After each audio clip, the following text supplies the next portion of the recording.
दोस्तों कैसे हैं आप लोग। आशा करता हूं कि दोस्तों आप लोग अच्छे होंगे।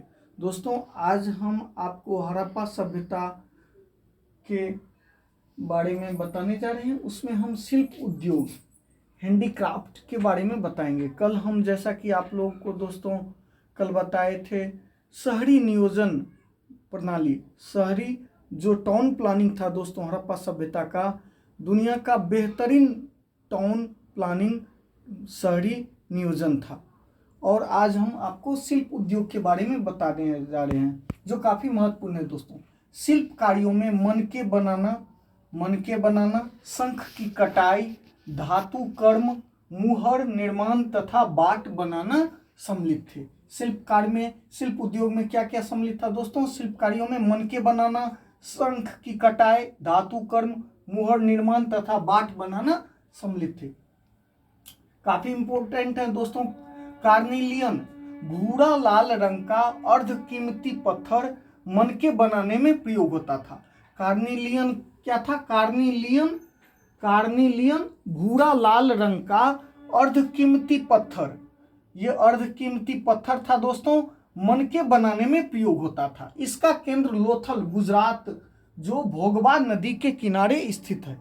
लोथल गुजरात में कहाँ है? भोगवा नदी के किनारे स्थित है लोथल, जो आपको मैं बताया हूं कि गोदीवारा पोर्ट सिटी या डॉकयार्ड के लिए लोथल शहर प्रसिद्ध था।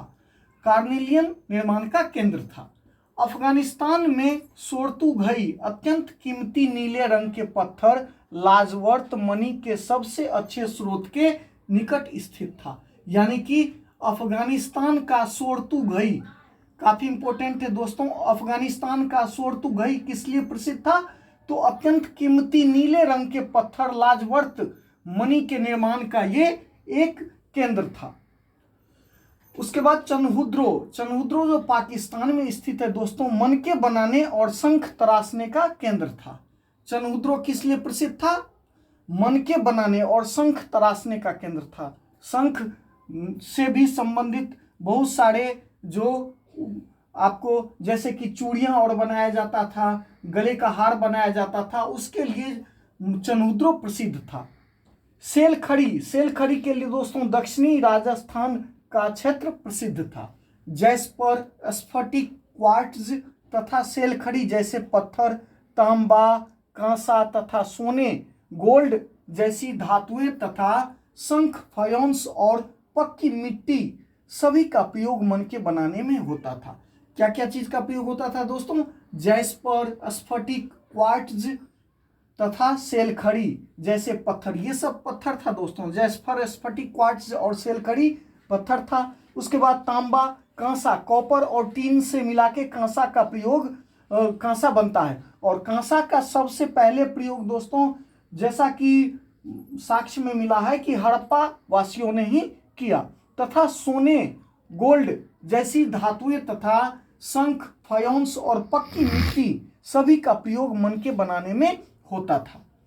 चूड़ियां, करछियां तथा पच्चीकारी की वस्तुओं के निर्माण का केंद्र नागेश्वर, कच्छ की खाड़ी तथा बालाकोट प्रसिद्ध था। नागेश्वर सीपियों, शंख निर्माण का भी केंद्र था। नागेश्वर दोस्तों किस लिए प्रसिद्ध था? तो नागेश्वर सीपियों, शंख निर्माण का भी केंद्र था। विलासिता की वस्तुओं में दोस्तों फायोंस, रेत, बालू एवं रंग से निर्मित पात्र का प्रयोग भी किया जाता था। विलासिता की वस्तुओं में हड़प्पा स्थलों से स्वर्णाभूषण संचयों से प्राप्त हुआ, यानी कि हड़प्पा से स्वर्ण का आभूषण प्राप्त हुआ है। जो स्वर्ण, सोने का जो है सो आयात किया जाता था दोस्तों दक्षिण भारत के, आपको कोलार खान और दक्षिण भारत से, ठीक है। उसके बाद मोहनजोदड़ो भी इन वस्तुओं के लिए प्रसिद्ध था। चक्कियां, मृदभांड, सुइयां, झावा आदि वस्तुओं का प्रयोग विलासिता की वस्तुओं में प्रयुक्त होते थे। चक्कियां, मृदभांड आदि का। मोहनजोदड़ो सूती वस्त्र के निर्माण के लिए प्रसिद्ध था। चनहुद्रो में सेलखड़ी और मुहरें बनाने का भी आपको कारखाना था। चनहुद्रे जैसा कि मनके और शंख तराशने का केंद्र था, वैसे ही चनहुद्रो सेलखड़ी और मुहर व चार्ट के बटखड़े भी बनाए जाते थे। चनहुद्रो में सेलखड़ी, मुहरे व चाट के बटखरे भी बनाए जाते थे। हड़प्पाई मुहर जो सेलखड़ी नामक पत्थर से बनाए जाते थे, सिंधु घाटी सभ्यता की सबसे विशिष्ट पुरावस्तु है, जिस पर जानवर, पेड़ पौधे, जहाजों, नावों आदि का चित्र देखने को मिलता है। हड़प्पाई मुहर किसका बना था दोस्तों? हड़प्पाई मुहर सेलखड़ी नामक पत्थर से बना था। ये काफी बार पूछा गया है दोस्तों। हड़प्पाई मुहर सेलखड़ी नामक पत्थर से बनाए जाते थे। सिंधु घाटी सभ्यता की सबसे विशिष्ट पुरावस्तु में आपको मुहर है, और जिस पर जानवर का चित्र होता था, पेड़ पौधे का चित्र होता था दोस्तों, जहाजों और नावों आदि का चित्र देखने को मिलता है। थैंक यू दोस्तों, बहुत बहुत धन्यवाद।